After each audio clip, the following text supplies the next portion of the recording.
Hello, everybody, and welcome to the Room Rumble. I'm doing something a bit different this time, and I'm trying out a new format to see if people like it or don't like it. So welcome, and hopefully you'll be able to see the new format of me chiming in and clarifying things or making comments. If you don't like it, please do let me know in the comments. If you do like it, again, please do let me know in the comments. Don't forget to like and subscribe. But this one is where I went to Richard Madson's, and I disagree with a lot that Richard Madsen says, but I do respect him. And he runs a very open room where he doesn't really moderate at all, and that's fine. That's his decision, and I respect it.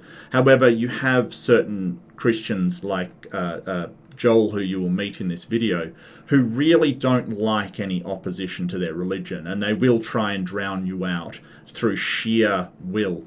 We have met him once previously in one of the Room Rumbles, where he really was part of an obnoxious duo that talked over the top and sort of didn't really allow people to speak. So he's back again. I'm going to break this up. So this is actually a longer video, but because I'm interjecting or going to interject as a part of a new format, I'm going to put it in sections maybe. If people want to see it, if you want to see more of this, let me know. If you want to see less of this kind of interaction, let me know. I really would like to know what you're after. So yeah, let's get ready to rumble. Well, we have a taker. Peace and respect, Mark Reid. Thanks for coming in. Hey, buddy. How you doing? Better than I deserve. How are you? Well, I don't know about that, mate. Okay, so no, you couldn't know because you weren't there while I was being a terrible human. Oh, okay. Well, I'll take your word for it. I don't know how terrible you're talking about, but I pretty terrible. Yeah. I'm sorry. Well, don't be too hard on yourself. Everybody makes mistakes, right? Like, well, it got better. Oh, well, that's good. That's good. Well, the thing is, like, you sort of said that, hey, you think that atheists and like me, I take too much from the Bible as being a Christian perspective. I think that's generally because we talk to people most of the time, that the people that we talk to are coming from that perspective. So I think that's the perspective that we sort of take. I'm happy to investigate that. Like, okay, let's investigate that if you're willing. Okay, so what is it that you see about the text of the Bible, Old or New Testament, and you say, well, you know what, I don't agree with the Christians the way they read this part, and it makes better sense within itself if you read it some other way. And what's that other way? I think the Old Testament, sort of the whole slavery issue. I think if you read that, it is, for all intents and purposes, absolutely slavery. And most Christians don't read it that way. They see it as some kind of indentured servitude. But you can, you don't think they're just making excuses? Yeah, absolutely. Well, I mean, I think that they believe it. I think that when you say making excuses, do you mean lying about what their interpretation of it is? It's hard for me to say someone's lying. I'd have to be talking about a specific individual, and I'd have to know their intent. That would have to be obvious to me. Yeah. But I think there's an argument is that people like you. Hey, Marty. Are lying. Hi. But I was interested, Richard. I was trying to follow the video actually, and just a second, Joel. You know I love you, but just give me a minute to wrap up this one thought. Okay. Okay. Smart people are such a pain in the butt. But anyway, you are. What? Yes, I am. Okay, so all right. So when the Christian is trying to justify something, well, they're trying to justify something, which means they know there's a problem with it, right? So they'll go through these mental gymnastics of, oh, well, it's not chattel slavery. I don't care. It's slavery. Well, it's not, it's not black slave trade slavery. I don't care. It's slavery. Yeah, it's right? not antebellum. Yeah. No, I got you. Right. So they know they're trying to get around something, and that something is slavery. So they are still saying it's slavery, no matter what flavor of slavery, right? Sure. Okay. I don't know if they're trying to get around it, but there is a lot of stuff like that where they just make there's something going on there, make their interpretation more generous to the people and times and places, because they have to believe that the Bible is completely moral, and there's a cognitive dissonance there I The think so. Bible is completely moral, and it has in it some really immoral things. I think there is Right. That should be a problem, right? Okay. Now, how about this? What if the Bible were consistent within itself, and when it says, "Call no one the Father but God," it means it. And then you look into the word that got translated into the idea of slave keeper or slave holder or master, depending on which one you read, right? You look into that Hebrew word right there, and you find out it means sovereign. The original word was sovereign. So what do we got here? We've got a slave or several slaves, right? And some of them are foreigners, some of them are homeborn, and the conversation is between God and the sovereign. Well, I think that even if you can make an interpretation that's consistent, I don't like you could like come out with an interpretation that is consistent, but it still doesn't mean that's how they originally wrote it. So really what we're doing when we're like, or really what experts are doing and biblical scholars, so scholars and historians and people are going back and looking at the cultural context in which they wrote it. Because when they wrote certain stuff, they had something in mind. They had a way of doing things. And we know this from other cultural clues in, sort of Palestine around that time. So we kind of go and look at that and say, okay, what were they trying to get across? Because the problem with any text that encapsulates a time and a place is that it's highly context dependent. Like if you look at anything in today's thing, it is modern dependent with all of this terminology that's contemporary. And, somebody 2,000 years down the road would have to come back and look at what we were doing at the time to make any sense of that. Okay, so that was a lot of I'm defending tradition.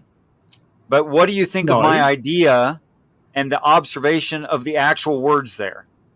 No, what I'm saying is that if somebody 2,000 years down the road comes back and say, hey, I can make this time consistent with itself in the text that was written, right, that they could make that consistent, doesn't necessarily mean that that's what the authors meant when they wrote it. And pause. That was a complete idea. Okay, I don't think that consistency confirms a thing, but I do think that inconsistency makes something impossible. So Richard does have a point here that inconsistency does make it more likely that a story is not true. His use of A, not A, is logic, however.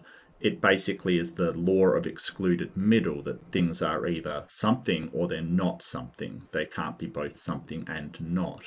However, just because a story is inconsistent, it doesn't mean the entire story is wrong. It may mean that part of the story is wrong.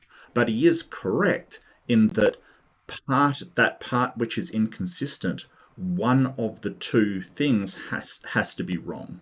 If there are two elements and they are inconsistent, one has to be wrong. That doesn't make the entire thing wrong, however. If it has an A, not A, then it's self-defeating. If I may help as well, Richard, if you don't mind. This is an over 2,000 plus year old fake debate that people in Mark Reid's and others position against this, that want to, I think, factually lie about the Bible, don't care to actually understand the historicity, the originality of what you're trying to actually talk about as well. There's not just the language changes. Hold on a sec. You said what did I the lie idea about? That slavery can be voluntary, for example. The indentured servitude. I like to try to equate it to young people today whenever we talk about this, is that it's like a job. It's like employment. Sometimes you feel like you're a slave to your employer. Well, that's what a lot of these labor protection laws in the Bible for poor people, for these. So this is Joel. First off, he starts off by calling me a liar. Nothing unusual there. But sort of the idea that slavery can be voluntary, I don't really think it can. I think that even things like wage slavery, you are compelled or forced into it by duress. maybe you aren't physically forced, but in some way you are compelled to be a slave through circumstances or manipulations of the people enslaving the others. Not many people would voluntarily become a slave. In fact, I would argue that no one would voluntarily become a slave if there weren't any other reason compelling them. Like, for instance, they owed money, or they had to support their family and that was the only way they could. The whole idea that people voluntarily became a slave for no reason, I think is a bit misleading about what was happening in the time, and that we consider if somebody is put into slavery, wage slavery, or indentured servitude by duress or the circumstances of the society, we still consider that slavery. Voluntary slaves are about, and then the logic of it, the irrefutable logic, is that there are very strict scriptures that explicitly describe and state that involuntary slavery, which is what these willfully misinterpretations of the Bible people make, involuntary slavery, according to the same exact biblical law, is a capital crime punishable by death. So if you actually enslave somebody against their will, the Bible says you will die. And so that's where I make the argument, the counter argument, the more harsh, that people that are against the Bible because of slavery, since they are against the Bible, which says that actual modern day slavery, involuntary slavery, is punishable by death, that means that they themselves, Mark Reid, you support slavery because you are against what the Bible actually says. Yeah, so this is kind of the weird know you kind of statements that he makes all throughout it. I can oppose the Bible and still not be for slavery. It does not follow that because I oppose the Bible, which he claims doesn't support slavery, then somehow I'm in favor of slavery. I really would like to know that chain of thought that leads you to that one. Based on pure logic. What? And despite the fact that so I got to jump in here because you said I lied. What did I lie about? All you can do is do what you accuse others of doing. What you said I lied about? So what did I lie? That slavery not isn't just you, in the Bible. but those that have lied to you to make this false position. Okay, So can I just point out Exodus 21? Not only the language problems that Richard's pointing out, is that the Bible itself says that involuntary slavery makes a very strong distinction between involuntary versus voluntary. Involuntary, if you are captured by somebody, kidnapped, and forced into slavery against your will, you will be killed. You will get the death penalty according to the Bible. So you have to add that into the equation. Who says you have to be captured? It's not debatable. No. Okay, so you had your say. Now let me retort, sir. You can't. So all you can do is lie about the fact the Bible says that involuntary slavery is good. That's all you can Actually, do. I expect you guys to pretty much hammer things out yourselves.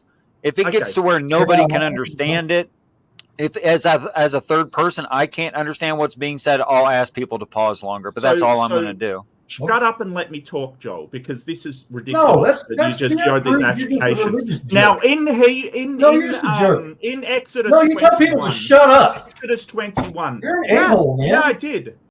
Yeah, I must admit, he's kind of really annoying me here. I'm not even sort of getting a chance to say what I want to say. You can sort of disagree with me, and that's fine, but he's not even allowing me to actually say anything. And I think that is my intention. I think that he sort of knows he cannot actually argue. So instead, it is just drowning out the opposition by pure volume. If you are Christian, start asking yourself, why am I not allowed to be heard? You are worse than any Christian you can complain about. Okay, you're just talking over the top of me again. No, you want to enslave me. So Exodus 21. I love it. You called me a liar. I love how atheists expose themselves. No, you're exposing yourself as you called me a liar. Well, turn the other cheek, you silly Christian. Go away. Exodus 21, and I want to share my screen so we can show just how absolutely ignorant what the Bible. No, that's your dogma, Joel. That's your dogma. You can't discuss the logic. You can't. You're forbidden to. Yeah, so he just said that I was forbidden to discuss the logic, which is a really strange position to come down.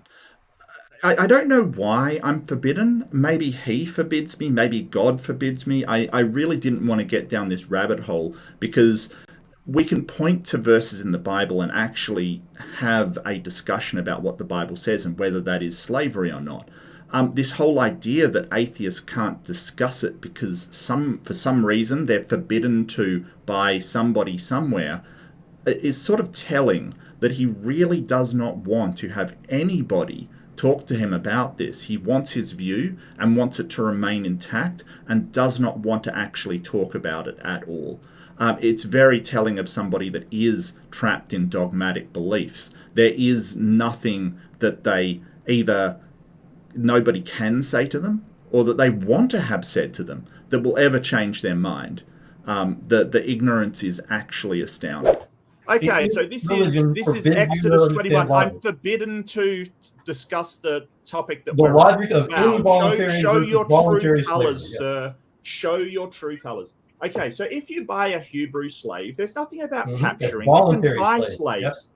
That there's nothing about voluntary. Yes, it does. May serve for no more than 6 years. Set him free in the 7th year, and I will know him nothing for his freedom. You are cherry picking. Right. So when a man sells his daughter as a slave, she will not be freed at the end of 6 years as the men are. If she does not satisfy her owner, he must allow her to be bought back again. But he is not allowed to sell her to foreigners, as he is not the one who broke a contract with her. So that's basically saying that if he has a daughter, he can sell them into slavery. And also, because if he does that, if he sells her against his will, he must be put to death. The sons and daughters actually go into slavery. That is what happens. You're lying. You can keep saying that. If a man beats his male or female slave with a club and the slave dies, this is it. This is it. You can't have a discussion. You just have to keep talking to try to drown me out. It's so obvious what you're doing. It's so obvious. No, you're ignoring the fact. I'm just talking to drown you out. Really? Fine. You can do that. Okay. So just let me finish this. Let me finish this. Just let me finish. Let me finish. You can get your daughter hired. As a result, the owner must be punished. But if the slave recovers in a day or two, then the owner should not be. But if you force your daughter into slavery, as you lied about, then you have to die. According to the Bible. Man, being sold if my dad sold me into slavery, that would not be voluntary on my part. I would not be saying, Joel, you are pathetic. I agree. I am pathetic to those of your religion. Because you cannot argue the facts that I present. You're just talking over the top of me because you have no argument. All of you atheists. Yeah, so this is where the no you continues, and it is very transparent what Joel is trying to do. He realizes there's things in the Bible that really support that you can beat slaves or that you can sell your daughter into slavery. Absolutely supported. He doesn't want people to know or question or even have a look at it, so he just talks over the top of others. He doesn't want me to actually say what it is that we are looking at. This kind of attitude, though, I think it really does hinder his side, because upon sort of people covering up stuff like that, the question must be asked, well, why isn't Joel allowing me to talk? Why isn't he letting me say what I want to say? It's a good question, and one Christians should ask themselves. Why are Christians trying to silence people is a very good question. You always prove these basic, What's your response, sir? Facts of logic. What's your response, sir? I just gave it. So what you're reading is how you can help your daughter get a job. That's your response. But if you force her into slavery, you will be put to death. I have a request, and it is a request. I really wanted to hear, because Marty's not really in it, just had a little side comment. I have no idea what Marty said. Marty, would you repeat that? Sure. I was said to Joel, if my dad was going to sell me into slavery, I don't think that would be voluntary on my part. Well, then he can't. If he forces you into slavery, the Bible says your dad must die. Are there examples of that? Are there examples in the Bible of men being put to death for selling slaves? There's examples of that? Yes. Where? See, this is what I'm saying. You guys are willful. Law. What's that? Where is that, Joel? Can you give us that? Joel's not wrong. There is a law that reads that. Now, there are argumentations. I recognize both arguments. But thank you for that, Marty. Mm-hmm. No, there's a law against kidnapping, but that law, as I said in the context of the Bible, is for kidnapping your fellow Hebrew. It clearly states you can buy slaves from the nations around you. Exodus 20. Well, then give me the verse then. Kidnappers must be put to death. It doesn't say Jewish kidnappers. Give me the verse then. 21:16. But thank you for admitting your ignorance. Kidnappers must. These topics have not only been debated for thousands of years, but MP Wilberforce in Britain used these biblical verses to end slavery in the West. You guys are incompetent. You guys are ignorant on purpose. So if you have a daughter and you sell them into slavery, have you kidnapped them? No. Thank you. Based on your false interpretation, all it's talking about is getting your daughter a job in modern terms, language. So can we just look at that for a second, where you have a daughter, you take them to your boss or your friend or your fellow person and you say, hey, I will give you my daughter in exchange for money. That now is apparently just getting a job.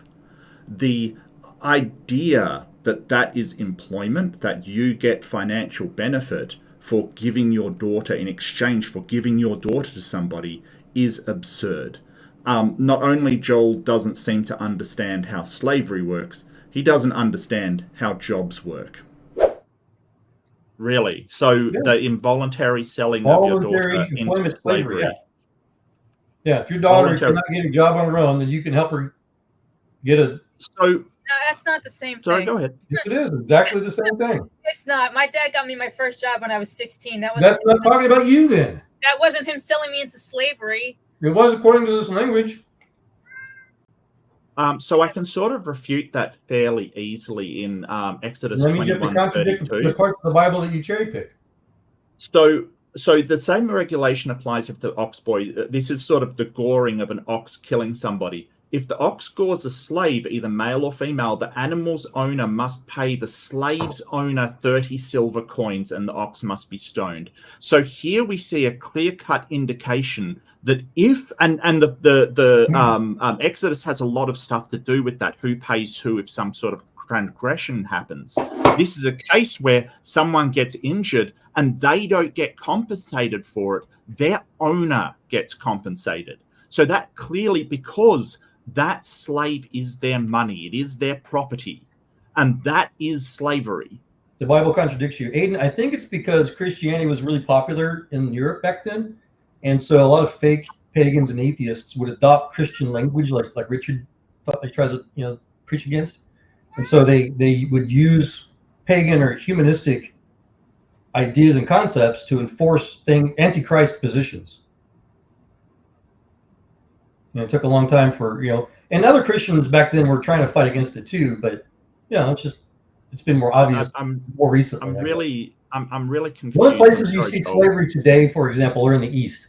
Like in China, for example, they enslave what they're called the Muslim type populations that won't, agree to their anti-theist laws. And not only do they enslave them, put them in concentration camps, but they're mass murdering them. They're literally gutting them alive, according to these human rights organizations. That's what. Okay. So what he's referring to is the Uyghurs, the Muslim population of China that have been forced into re-education camps, which I don't agree with either and don't think is a very good thing to do. These Muslims, they're not being used as slaves as such. They're just being held in concentration camps because their religion is seen as dangerous to the state, which I think is evil and horrible as well. So this whole idea that, atheists are the ones enslaving people is a little ridiculous, as it's the Chinese government doing that, which is atheistic, but not atheists as in humanists. So it kind of is this thing where he's just doing whataboutism.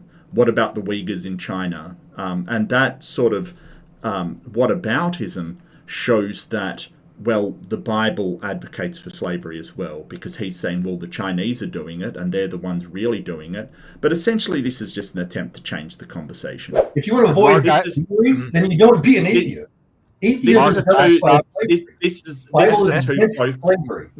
is a two quo quo fallacy. All it is a red herring to say. Nope, no matter what the liars. What about these? All right, gentlemen, I just want to inform you, Mark, I stopped sharing your screen because no one thinks that you're making up Bible verses anyway. No one's going to think that Joel is making them up. So, if you guys want to look them up yourselves and read them to each other to make your arguments, nothing wrong with that. I'm going to go smoke a cigarette. Enjoy, sir. And that is a red herring, by the way. Yeah, can I interject You're a minute? ignoring. No. What you're saying is a red herring. Yeah. Can I just respond to this quickly? Because absolutely not even listening to each other. I would love to interject. Oh no, I'm the one responding to him. He's not listening. You both are going on and on and on, and I would like to. I want to hear what you want to add to. Just a moment, go ahead. That's possible, and then we can all have a conversation about it. Okay. He's not going to listen. Hold on. This is not me interjecting. This is you going on and on and on. I agree. Okay. That's what I'm saying. He's not going to listen. They're not allowed to. 2 seconds. Okay. I agree with you. They've repeated these points ad nauseum for thousands of years. They're not allowed to learn. I love you, Joel. You're my Christian brother, but you're talking. Unfortunately, it becomes evident that Joel doesn't want a conversation. He actually never stops talking. And sort of, I do admit that I interrupted in the first sort of little bit when he was calling me a liar and, sort of maligning me. But I think that as we go forward, you'll really see his intention here. Okay. Now, what do you want to do then? Listen. Okay. Number one, the maidservant, the slave, there's absolutely nothing wrong. And I hate it when people do this. There's absolutely nothing wrong with being a slave. It's when you trade your money or you sell the person, because that is giving them into death. That is actually claiming that you have possession over their life. Being a slave, there's absolutely nothing wrong with that. See, myself, I know that I'm a slave. And this is the problem that people have, that people believe that being a slave or having slaves is wrong, because I'm a slave to my master as a Christian. Okay, you guys are going on and on about this in the completely wrong way. It's not the slave, it's the selling, the possession of a human being. That's absolutely wrong. So when you're talking about this whole slavery issue, just get it right. So, yeah, Brick has some very unconventional views, but we want to explore that and find out what he means. I think I agree that it's not your fault if you're a slave. You're not voluntarily participating in this system, or you're participating under some sort of duress. It's not your fault, so I agree with him on that. But the question becomes, who are you talking about that you're enslaved to? And we'll find out basically that he's talking about religious worship as being how he is enslaved and apparently fine with it. Yeah, that's reiterating what I was trying to help exasperate on again for thousands of years. There's voluntary, quote, slavery, then there's involuntary. That's all. So you don't think there's anything wrong with slavery, Brick? There's something, the Bible is against involuntary slavery. That's why you are for it. I didn't ask you, Joel. I didn't ask you. I asked. It doesn't matter if you ask me or not. I know you're a religious control freak. Thanks for proving it. It's not a religious. Yes, he is. That's all he is. That's all atheists ever are. Drives me crazy when like 10. Doesn't matter. It's just a fact. It drives me insane. There's no religion. Facts can drive you insane. I got it. Okay. Not a fact. Are you the person in chat that was going on about how atheism is a religion? Yes. Everybody does that. Everybody has that. Every intelligent person knows for a fact that the atheist religion is the denial of all science to presume what doesn't exist based on a lack of evidence. So, of course, this isn't the definition of atheism under any normative sense. Atheism is a position on one proposition. Do you believe in a God? Or, alternatively, is there a God? So that proposition, if you say yes, you're a theist. If you say no, you're an atheist. That's it. It's all about your belief position. It's not a religion. And this whole sort of misapplication of the word, it's obvious Joel hasn't read any philosophy, any kind of sort of, book on the atheist and theist stances, because that's all they are, is a stance on a proposition. And one says that you believe in God, and one says you do not believe in God, and that's all. Everyone, Brick, I'd love to hear from you, Brick, but Joel everybody from Chesterton to Einstein. Again. It doesn't matter what you think. Your beliefs are challenged. Your religion, your religious belief about God, atheism, is challenged. So we have the right to believe that you are extraordinarily religious, as you prove here tonight and every night. Because if somebody disbelieves you based on logics, facts, and things that you can't refute, then you have to be a jerk. So what's atheist? What's the dogma of atheism? That God doesn't exist based on a lack of evidence, logical fallacy, purely ignorance. How is that? How is that a dogma? Pardon? Do you know what a because they they'll have all kinds of stupid dogma. There's different atheist denominations. So just for your own information, dogma is generally considered to be some sort of belief that is incontrovertibly true, that is unable to be challenged because of the perfect truth of it. So religious beliefs generally fall within this. They are believed because they're unchallengingly true. They're absolute truth. And this is what we're talking about with dogma. Very rarely you'll find an atheist who will be, well, what I believe is unable to be challenged because it is the perfect truth, because they don't hinge that perfect truth on any perfect being. The idea that the Bible teaches is pro-slavery, for example, is an atheist religious apologetics dogma, fraud claim. You don't know what dogma is, do you? It's a Jewish belief. Slavery is even atheists have made Christian creationism, for example. William Paley. Joe, you just said, Joe, that the Bible was pro-slavery. It's not. It's not. Yes, it is. No, so it's not pro-slavery. Yes, it is. It's anti-slavery. No, hang on. We got one Christian saying it is, and we got another saying it isn't. That's why slavery is illegal today in the West, because the Bible proves you don't know what you're talking about, clearly. Slavery is a sin in the Bible. That's why slavery is a sin in the You're wrong. That's why slavery is still acceptable in practice. Unbelievable. It's unbelievable, Brick. Yeah. I'm not going to do the apologetics. I'm just going to tell the truth. That's fine, mate. I don't mind either way. But it's opinion Joe's saying that slavery is wrong, and yet he's saying slavery is in the Bible. Well, and the weird thing is Joel's saying, I agree with you to Brick, and then contradicting him. The Bible says explicitly that involuntary slavery is a capital crime. So those that are against the Bible, as you guys are for slavery. Here's the problem. Have you said anything about involuntary? Yeah, involuntary slavery. You're the only one talking about that. I'm not. Again, you guys are. That is your own Protestant dogma. You guys are amateurs. You've never learned anything outside of the atheist religious dogmas. What you're telling me. Well, I'd like to talk to Brick for a second, because I want to explore a bit more of this in the way that the Bible and sort of the passage of Exodus 21 sort of deals with that compensatory matters. So, Brick, what are you a slave of? Like, what are you enslaved? Because you said you're a slave. He's talking about being a bondservant to Christ. Basic Christian dogma. No, that's not voluntary. Stop it. It's not voluntary. That is not the way slavery works. Everybody knows it works. Stop it. Wow. You can't let anybody else speak. It's ridiculous. And notice how I'm trying to have a conversation with the other Christian in the room because Joel is so obnoxious and difficult to talk to, but it interested me what he meant by when he was a slave. But Joel doesn't like this to happen, so of course he's still got to talk over people, including his Christian brethren, because he doesn't want an actual conversation to happen. He just wants himself to be able to talk and tell people what to think, how to think, and why he is so amazing, which seems to be a sort of overcompensatory thing of Joel's that he has, because insecurity seems to well out of him. We all know who I'm talking about. Come on, Joel. Just let other people speak. No, the fact is that I've made a claim that you can't refute, so now you're just going to continue to waste everybody's time, including your own, to preach your religion. This is stupid. Enjoy. I'll wait for an intelligent conversation to start. Hopefully it didn't. Spoiler, he will not wait for another conversation. Enjoy tonight.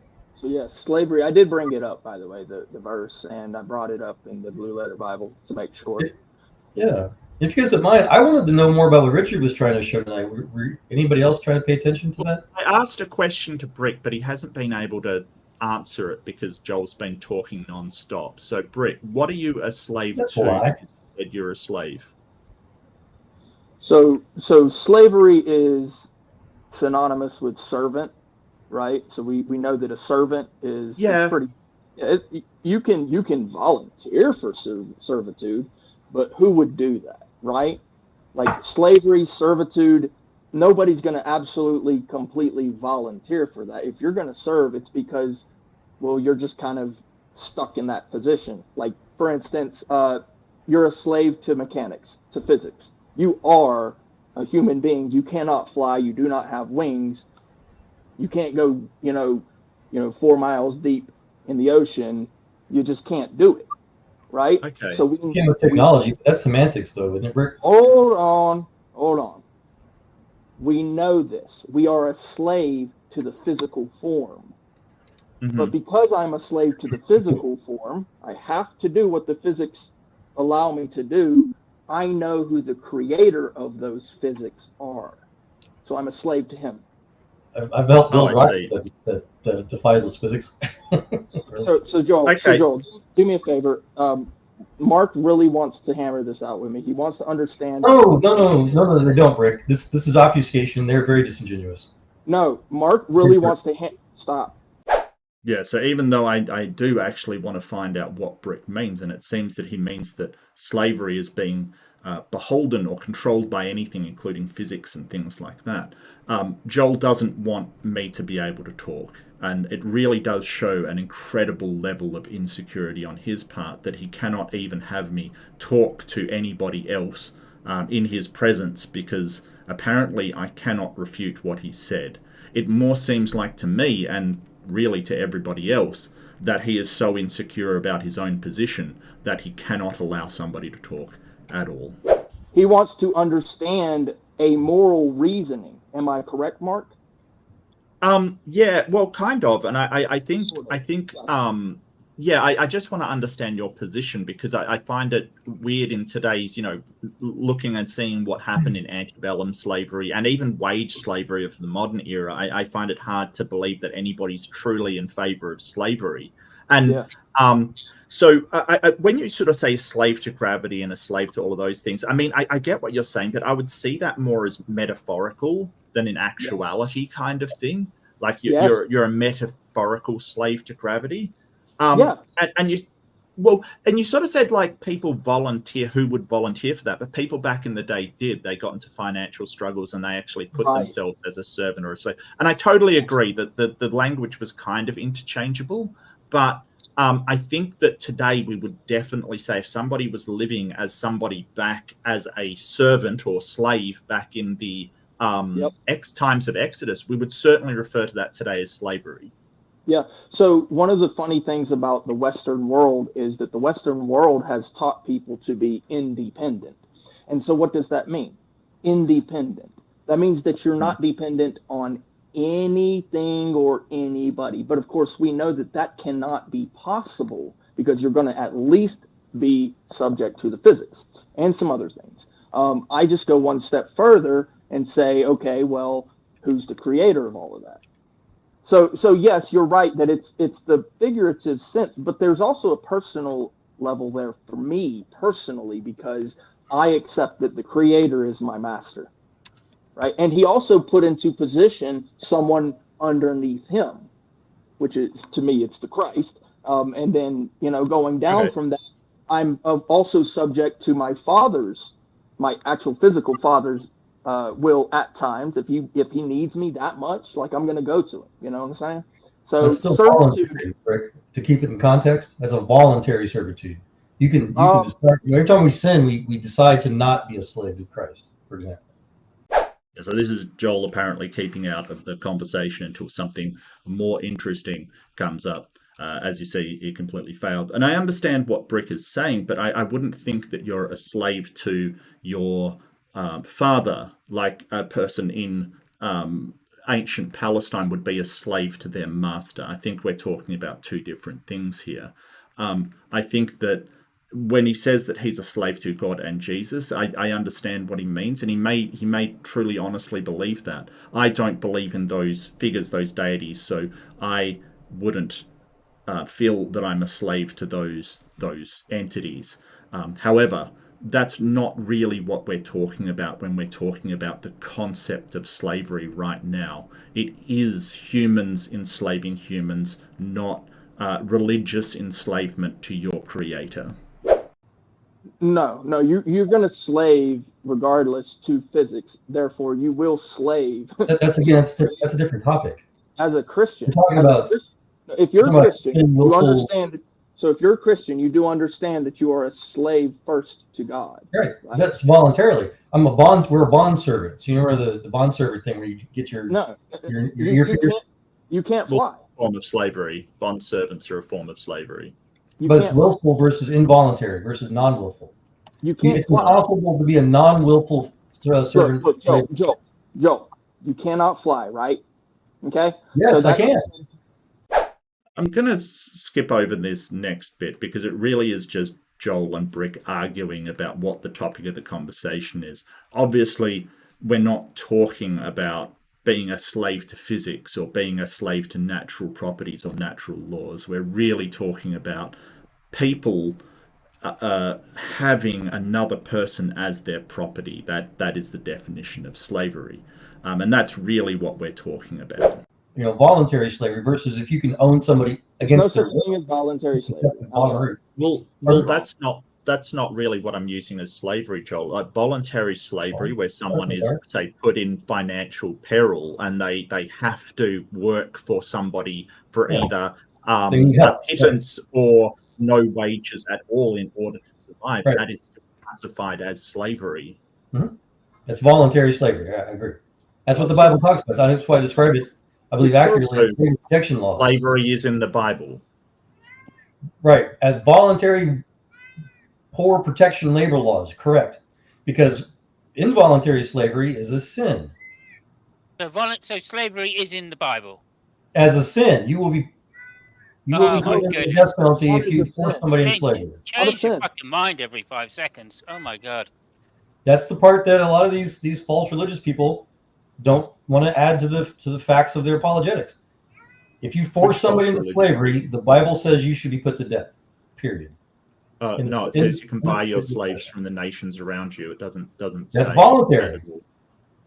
You have to hire those slaves, and the Bible those servants. The Bible goes further into explaining that there are rules. You can't just do anything with other people. Joel, you don't pay the slave. You pay the owner of the slave for it. You hire them. Doesn't get wages. No, you don't. They don't get wages. You if hire my them. dad was going to sell me to slavery, someone would pay him for me, not pay me for my service. Okay. Well, there's no money exchange, but you have to choose to do it.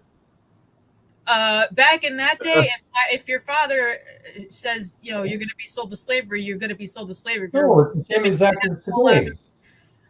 No, it's not. Yes, it is. Women didn't have a whole lot of... You willfully accept your father helping you get a job. Whether your dad pays you or not, between you and him. But it's all voluntary. At my job, I was paid for my service, not my dad. Yeah, Marty makes an excellent point, and Joel sort of says, well, it's the same as that today. If your father wants to sell you into slavery, that's the same today.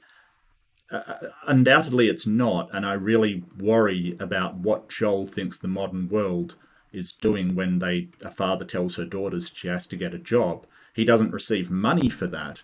It's the daughter that receives money for her work, and she gets the money, not the father getting money for the transfer of the daughter to their place of employment. Well, I've got a Bible verse that can... But still, it's voluntary. I've got Bible verses that can show that Joel is absolutely wrong. No, you don't. It's in all the you letters. do is interpret Bible verses It is. Can I please speak? Please lie. Please prove me right that all you're allowed to do is lie for your religion. Please go ahead. Okay. So letters to Philemon, right? What happens is Paul has a Onesius who is a runaway slave who comes to him and wants to be released. He doesn't want to be a slave, right? So Paul writes a letter to the owner of Onesius and asks him, because he returns Onesius back to Philemon.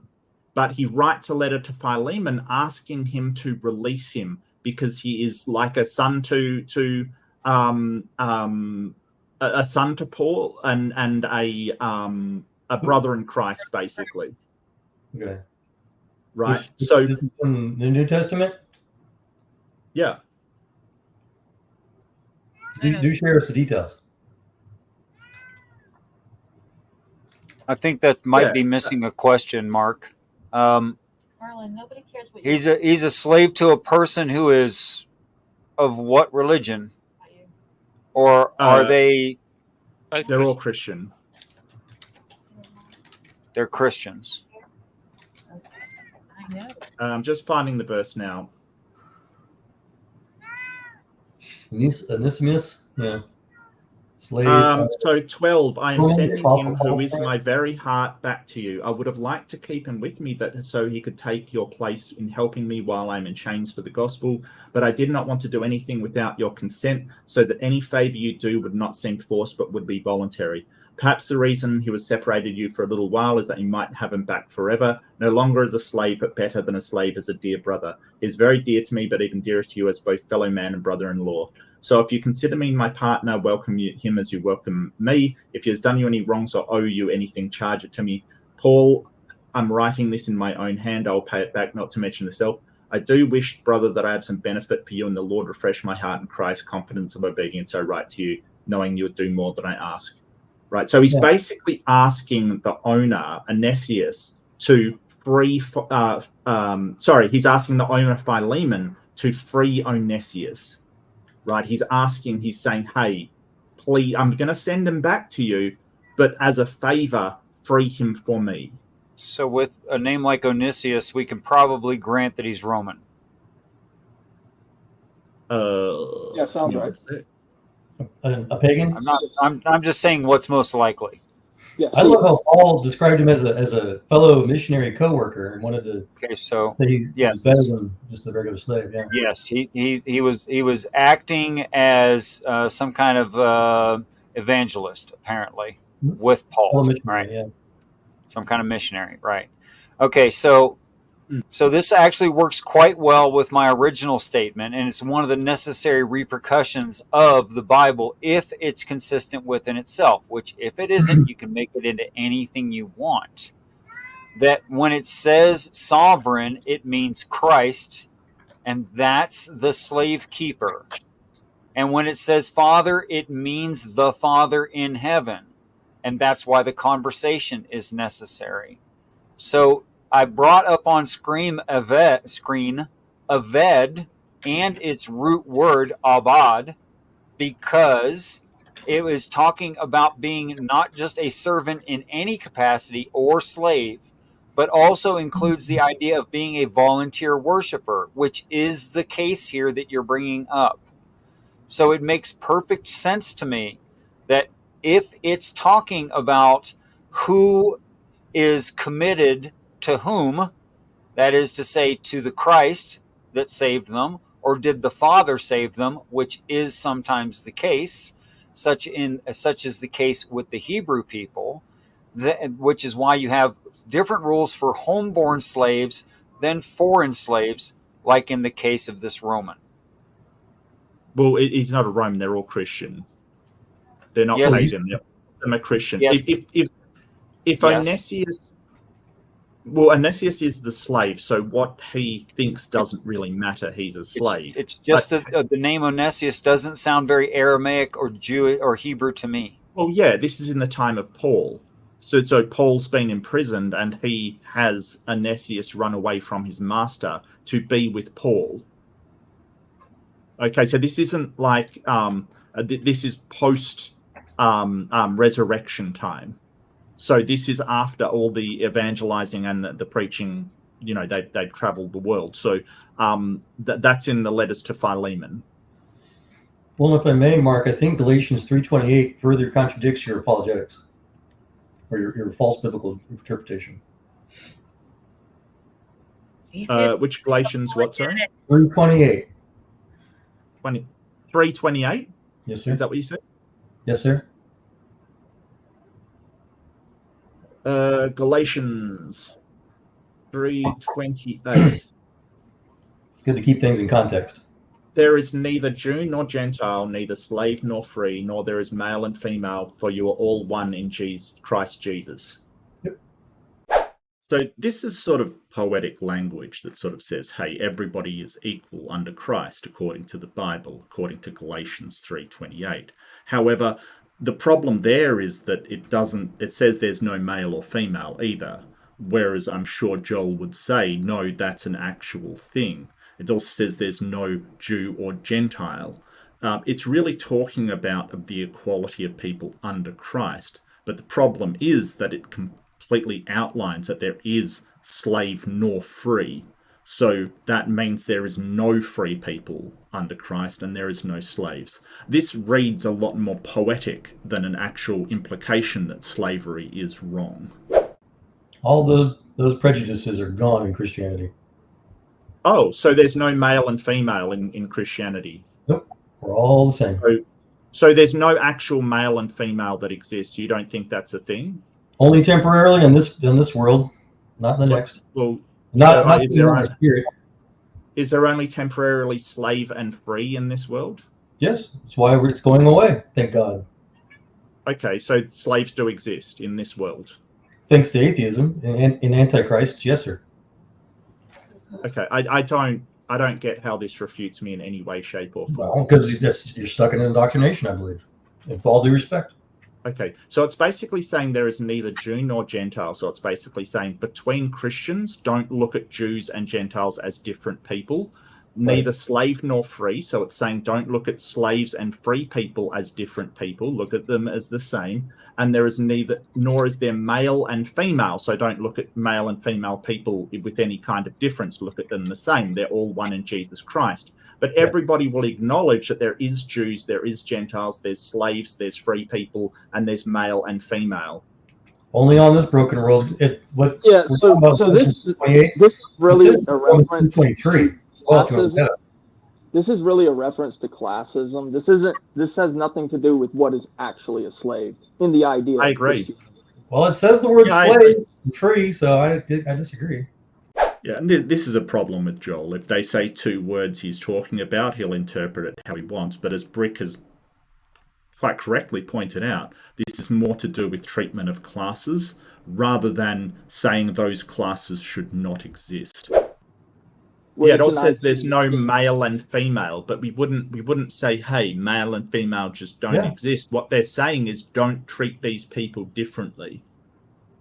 Yep. Same as anybody that's willfully, whatever, unwillfully, employed or whatever. The point is that Christianity doesn't allow slavery. Unfortunately, that's not what the passage says. It actually says no one is either slave nor free. So no one is free in Christianity, if that is the way the passage is supposed to be read. I'm going to cut it off here, and as I said in the start, I'm doing a new format. So let me know what you think in the comments. If you like this format of me butting in and sort of clarifying things, if you dislike it, that's fine. Leave me a comment and let me know. It's something I'm trying. There's much more to this video than what I just gave on this one, and I'm trying to maybe break them up and do them in parts so I can have that interaction and that commentary over the top of them. But please do comment, let me know what you think. Don't forget to be kind to one another, be kind to yourself, and I'll see you in the next one.